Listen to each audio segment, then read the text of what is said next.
to another episode of Pep Talk. How y'all doing? Sitting there trying to get this stuff together while I'm breezing over my material. Today's episode is going to be called Too Many Sauls and Not Enough Davids. So obviously I'm speaking about the kings in the Bible, and we're going to go from references to break it down a little bit more. But this is something that's near and dear to me, and this is my logic of thinking when it comes to the church home, and why I think that there are a lot of issues and unspoken issues. Some of them are out in the open, but some of them are unspoken.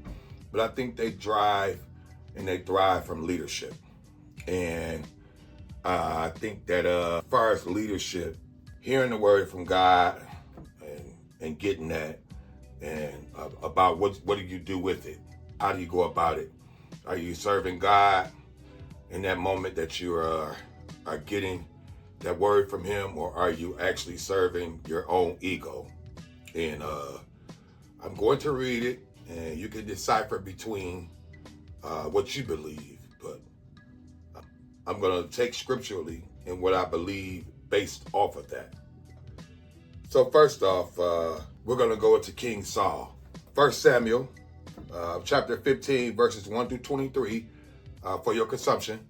If you want to go back and study or research or look it over, I'm going to breeze through it, give a synopsis of a King Saul, and then I'm going to do the same with David. And then we're going to discuss some of the differences between these two men, and why in the book of the Bible, the speaking, the verbiage, the language, and the literature is tilted different according to both of these kings or prophets of God. For one thing, before I start to go with Saul, I just want to let you know that Saul was appointed as king by the people. At this time, God didn't want to have the people to have a king or someone to rule them. He wanted them to just go with their relationship with him. But they wanted a king so bad, so they chose Saul, and God appointed him. David was anointed, so it was more God-driven, more God-centered. And you'll probably be able to pick up on that when I'm breaking this down and doing a little compare and contrast between the two. And why I think that this is something that's sticking out like a red thumb, like a sore thumb, I should say, when I mention the church life and how it's going about as far as the leadership and how churches are ran, and what's the big stumbling block. So first off, let's go to Saul and tell you exactly one of Saul's biggest mistakes. God commanded Saul to completely destroy the Amalekites, including their king Agag and all their livestock. However, Saul spared Agag and kept the best sheep and cattle, and claiming they were for sacrifice. When confronted by Samuel, Saul tried to justify his action, but Samuel famously responded, "To obey is better than to sacrifice, and to heed is better than the fat of rams." 1 Samuel chapter 15, 22 is that verse right there.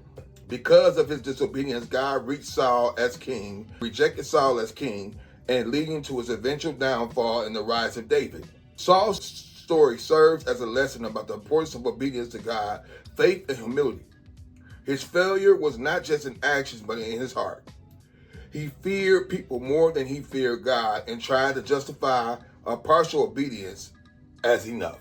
Now, if you go back and read chapter 15, 1 Samuel chapter 15, verses 1 through 23, you'll see that God gave a commandment to Saul to destroy everything. He did not want the best of the best, or he didn't want him to save the king from the Amalekites, Agag. He didn't want any of that. He made his commandment very clear and concise through the prophet Samuel to Saul. And Saul decided to do what he wanted to do, what was pleasing to him, what he received self-gratification amongst the people, instead of listening and obeying God. He thought that he was going to be able to justify his actions by saying that he was going to make this a sacrifice to God. Like, oh, this is a sacrifice to you. When all in actuality, Saul was selfish. He was ego-driven. And he wanted something that was pleasing to him before God. Then he was going to try to give something to God after he decided to do what he wanted to do. And that's what was so disobedient before God, and that got Saul rejected as king. The thing I want you to pay attention to, because we're going to come back to this when I do a little compare and contrast, is Saul being ego-driven, and God not only looked at his disobedience as an act of his actions, it was also something he decided in his heart that he was going to do, and how he tried to justify it when approached by the prophet Samuel about where he went wrong and why did he do this injustice towards God. So now, what I want to do now is transition from what we just read about Saul, what I just said about Saul, and we're going to transition to King David. And I'm going to show you the differences between King Saul and King David, and King Saul and King David, and where's the difference at, and how does this have any revelation about what's going on today in our church lives, in the churches all around the world, and why I think that is too many Sauls and not enough Davids. And I'll go into that. But first, we want to get a description about David. David, I'm sure they made mistakes, more mistakes, but we're talking about the main ones. The mistake that Saul made with the Amalekites and Agag as king, and not obeying God and what he told him to do, was his destruction. Now, David made a mistake too.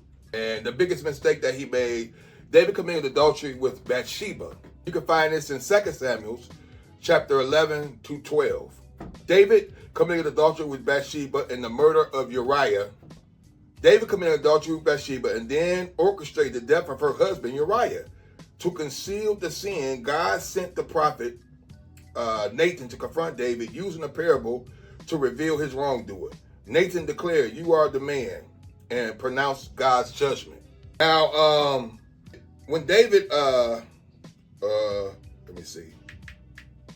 When the prophet Nathan came to rebuke David, I want to show you, okay, sorry about that. I had a stutter in my bringing up right here. Okay, so God sent the prophet Nathan, and Nathan had a parable that he spoke to David, speaking about how, you know what, I want to get this, let me see. Bear with me, I'm sorry. I'm trying to pull this piece up so I can really get into detail about it. That's not what I wanted. All right. So I want to read this directly from the word because it's more powerful. And for me to try to give it, I want to give a better understanding. So let me see. The Lord sent Nathan to David. This is chapter 12, 2 Samuel, chapter 12. Starting with verse 1.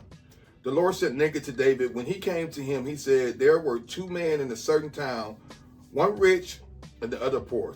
The rich man had a very large number of sheep and cattle, but the poor man had nothing except one little ewe lamb he had bought. He raised it, it grew up with him and his children, it shared his food, drank from his cup, and even slept in his arms. It was like a daughter to him. Now a traveler came to a rich man, but the rich man refrained from taking one of his own sheep or cattle to prepare for a meal for the traveler who had come to him. Instead, he took the ewe lamb that belonged to the poor man and prepared for it the one who had come to him. David burned with anger against the man and said to Nathan, "As surely as the Lord lives, that man who did this must die. He must pay for the lamb 4 times over because he did such a thing and had no pity." Then Nathan said to David, "You are the man. This is what the God Israel says. I anointed you king over Israel, and I delivered you from the hand of Saul. I gave you master's house to you and your master's wives into your arms. I gave you all Israel and Judah. And if all this had been too little, I would have given you even more. When did you despise the word of the Lord by doing what is evil in his eyes? You struck down Uriah the Hittite with the sword, took his wife to be your own. You killed him with the sword of the Ammonites. Now, therefore, the sword will never depart from your house, because you have despised me and took the wife of Uriah the Hittite to be your own." Excuse me. I got to say this part. That's pretty much the what David had did. He committed adultery with Uriah, one of the head chiefs in his army, and then he set it up for Uriah to be killed. So pretty much took his wife and made him his own, and that was all Uriah had. That was the love of his life. So that's the reason why God explained that parable. This is what David said. David said, "I have sinned against the Lord. The Lord has taken away your sin. You are not going to die, but because by doing this, you have shunned utter contempt for the Lord, and the son born to you will die." After Nathan had gone home, the Lord struck the child that Uriah's wife had born to David, and he became ill. David pleaded with God for the child. He fasted and spent the night lying in the sackcloth on the ground. The elders of his household stood beside him to get him up from the ground, but he refused, and he would not eat any food with them. On the seventh day, the child died. David's attendants were afraid to tell him the child was dead, for that thought while the child was still living. He wouldn't listen to us when we spoke to him. How can we now tell him the child is dead?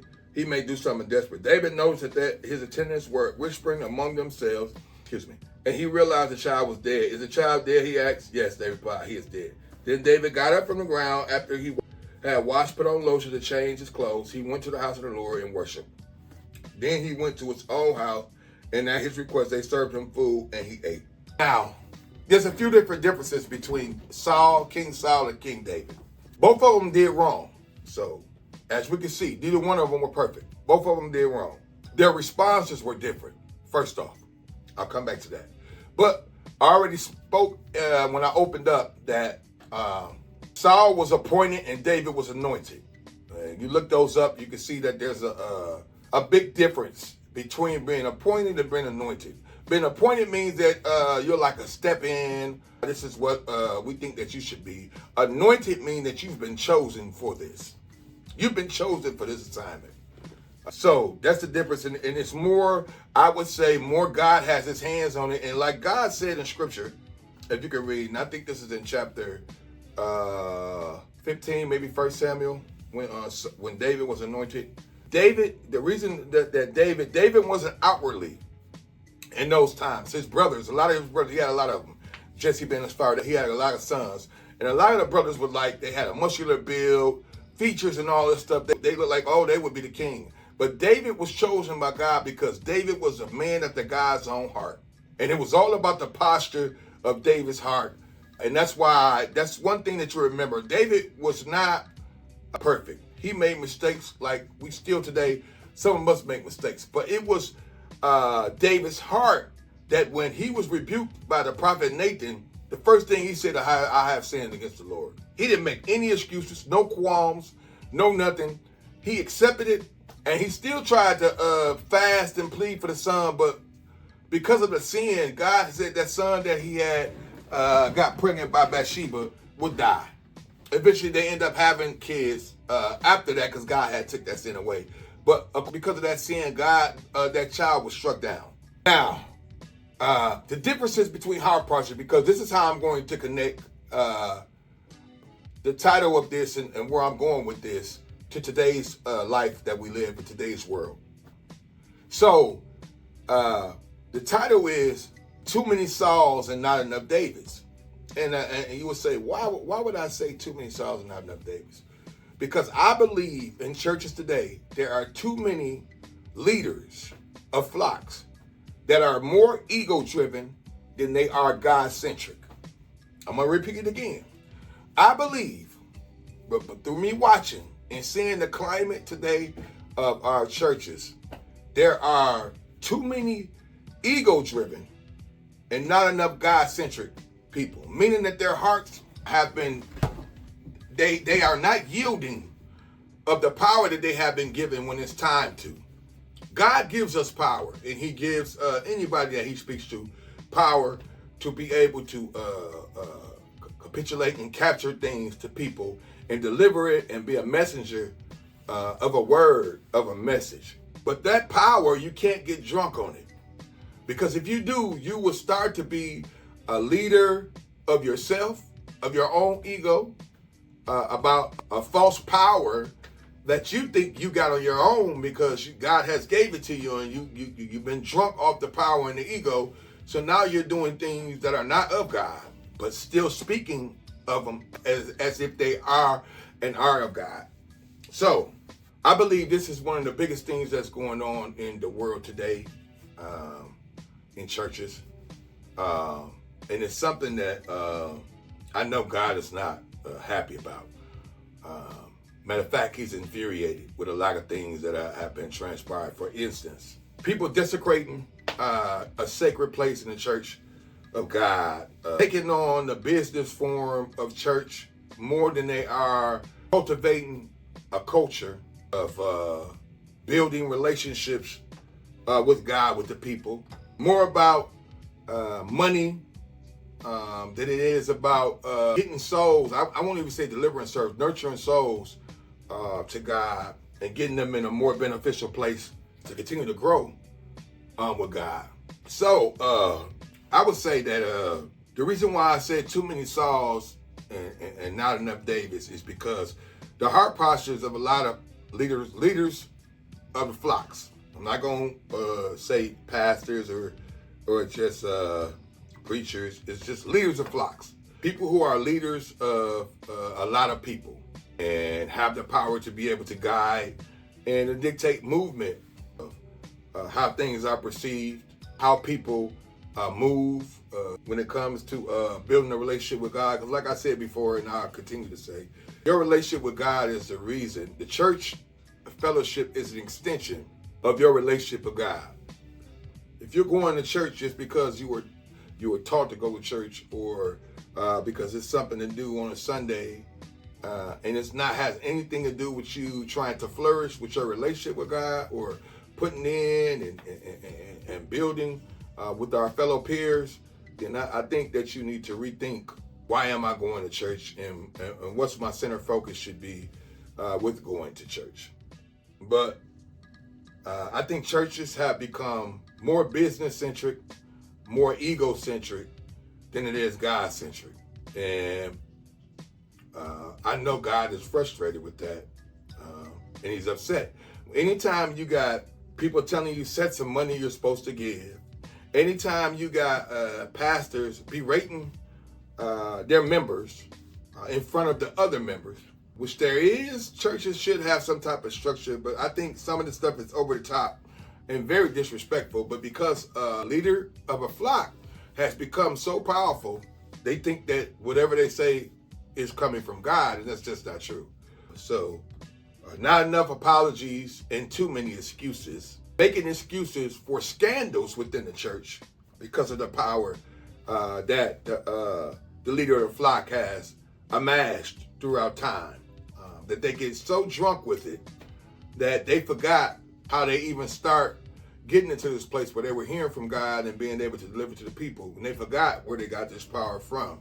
So I believe that too many Sauls and not enough Davids is so prevalent today in our world, in the church life.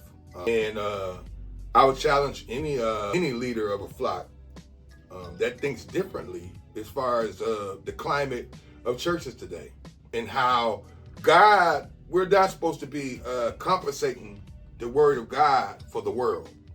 The world is supposed to be compensated because of God, not the other way around. And I think with politics, with money, politics, being politically correct, all of that has permeated throughout churches, throughout the lives of the leaders of the flocks, the pastors, the preachers, whatever it may be. And it has changed the way, culturally, that churches are ran. And I believe God is not happy with that. Matter of fact, I won't say I believe, I know God is not happy with that. Now, if it doesn't apply, let it fly. I understand that some people are very devout Christians, and they go to church and they look at church as the end-all be-all, and they defend it with honor. And that's respectable, and that could be commendable. But I would say, do your research as far as what I'm speaking about. And if you find something faulty in it, attack that, what you deem to be faulty about what I'm saying. Don't attack the messenger. Don't attack the messenger. If you don't have credence or any credible ways to attack the message, I think that you'll just be spouting off and having a tantrum for the most part. If you could look in the climate today of churches and seeing pastors berating people, speaking out of the context of scripture for a manipulating purpose, most of the time it's behind money, taking out personal vendettas on people and using the pulpit to do so with their flock that's being led or being driven by every word that they say. And that's another thing, as pastors, as leaders of flock, you have a responsibility to hold not only yourself accountable, your flock accountable, but wrongdoing accountable across the board. And once you start to hold back or give soft blows to things that are not right, that's not of God. That is not of God. That is something that you deem to be for a business movement, or something that is not going to stop your bottom line. You're looking at that. If you're looking at that in order to how you are conducting yourself, then you're not looking at it from a God-centric way. And that's what I would say to any pastor, any leader of a flock that does have this issue. And it's not all of them. So like I said, if it don't apply, let it fly. Because some pastors are doing the work and actually being God-centric and acting the same for their flocks about being God-centric. But there's a whole lot that aren't. And God is watching. He's looking. And he has his ways of getting this point across. He works in mysterious ways and through all people. So all I would say is that be careful with who you're taking or waiting for your every word from. Because I would hate for you to find out that they haven't been carrying themselves as the person that you thought that they were, and it could ruin your sense of purpose when it comes to going to church or your relationship with God. And that's why I think it's so important to build on a relationship or have a relationship with God more than you are waiting for every word from a pastor or of a leader of the flock. We're supposed to be studying and showing ourselves approved before God. And I think that's really what I want to get to, because I've seen different scandals that happen, and it pretty much depleted and destroyed the confidence and the belief and faith in a lot of people who were Christians or who believed in God through Jesus. And they were looking at the actions of mere men, because like I said, none of us are perfect. And even in the descriptions between King Saul and King David, you see both of them made mistakes, but it was the heart posture of how they moved. David took his rebuke and went upright and pleaded for repentance and forgiveness. He didn't make any excuses. And Saul made excuses and tried to be pleasing to the people that were watching him, because he thought he was the one that engulfed all the power. And I think it's too much of that in the world today. When it comes to pastors, preachers, leaders of flocks, whatever it may be the title, it's too much of that Saul mentality. That saw the mind of Saul going on, and not enough heart of David and the mentality of David, how he conducted the business of God. So today was a little bit different getting through. I hope you received the message. What I was trying to do is contrast two different kings in the Old Testament of the Bible. Like I said, if you want to go back and research, I think it was 1 Samuel chapter 15, verses 1 through 23 for Saul. And then David was 2 Samuel chapter 11 through chapter 12, speaking about the rebuke from the prophet Nathan. And Saul's rebuke came from the prophet Samuel. So you can go back and look at that for your own research if you want to. Contrast, read it with the Spirit working with you. Pray on it if you need more revelation. But I tried to break it down and give my thoughts on the differences, the contrasts between the two, and how I think it's so prevalent in the world today that we live in. So I hope you received something off this message. Like I said, too many Sauls and not enough Davids. It's too much ego-driven things going on, not enough God-centric things going on today in the church climate, in the way people are moving. And God is speaking and God is moving. So I felt compelled to share this with you. Hope you received something on this. This is another episode of Pep Talk, and got a little groggy trying to get through it and compare. But I hope indeed that you receive something from it. And I will see you again on the next episode of Pep Talk. Thank you so much for being supportive. Follow me through this journey that I've been going through. Like I said, these episodes, they come different. Sometimes they are pointed. Sometimes I just kind of go on and give my thoughts about something. But we'll keep on doing it that way and keep on just being led from the heart and being authentic with these messages, however they go. And the goal is to help people. That's what I've been compelled to do. That's what I've been entrusted to do by God. And I'm going to keep upholding my end, continue to try to get better. And I hope y'all keep on following, keep on going on this journey with me as I'm learning more and more as I go. And the more I learn, the more I share. God bless you. Peace.